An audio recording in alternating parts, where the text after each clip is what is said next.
ওজর ছাড়া মহিলারা বসে নামাজ পড়তে পারে কিনা, গুরুত্বপূর্ণ প্রশ্ন।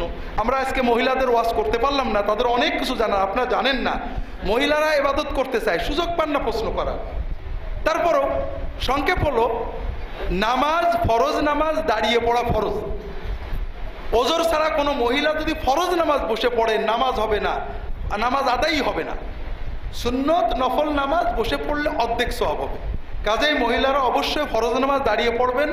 আর এই উপলক্ষে আরেকটা জরুরি কথা বলি, যদিও প্রশ্ন করেননি, ফরজ নামাজ এবং নফল নামাজ, সুন্নত নামাজ, সকল নামাজে মহিলাদের খুব লক্ষ্য করুন, কপালের চুল থেকে এই থুতনি পর্যন্ত, দুই কানের মধ্যবর্তী এই জায়গাটুকু, কবজি পর্যন্ত হাত, এই জায়গাটুকু বাদে কোনো শরীরের অংশ, এখানে কনুই, কানের জুলফি, চুল, এই কানের পিছনে ঝুলানো চুল, হাতে, কোথাও যদি নামাজ যদি অন্ধকার করে একাও পড়েন, যদি এই সব অঙ্গ, এইটুকু আর এইটুকু বাদে বেরিয়ে যায়, তাহলে নামাজ ভেঙে যাবে।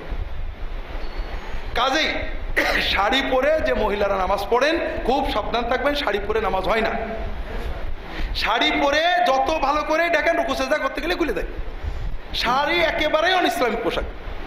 মহিলারা সবসময় সালোয়ার কামিজ, বড় সালোয়ার ওড়না পরবেন, অথবা বড় ম্যাক্সি, নিচে পায়জামা বা সায়া, উপরে ওড়না পরবেন সবসময়। এটা সুন্নত এবং ফরজ পোশাক। আর নামাজে অবশ্যই এগুলো পরে নামাজ পড়বেন। উপরে সাহাবী মহিলারা নামাজের সময় আবার কেউ কেউ জিলবাব বা বোরকা পরে নিতেন, নামাজটা যেন সহি সুন্দর হয়। যারা শাড়ি পরেই পড়বেন, অবশ্যই শাড়ির উপরে বড় চাদর, বড় হাতাওয়ালা ব্লাউজ পরবেন, নইলে নামাজ হয় না, কনুই টনি সব বেরিয়ে যায় ভাইরা। এই জন্য, আর এই পর্দা কিন্তু শুধু নামাজে না, আল্লাহর সামনে, আল্লাহ সব জানেন, তারপরে এই পর্দা। তাহলে বাইরের বেগানা পুরুষদের সামনে কেমন পর্দা করতে হবে, এটা আপনারা বুঝতে পারছেন।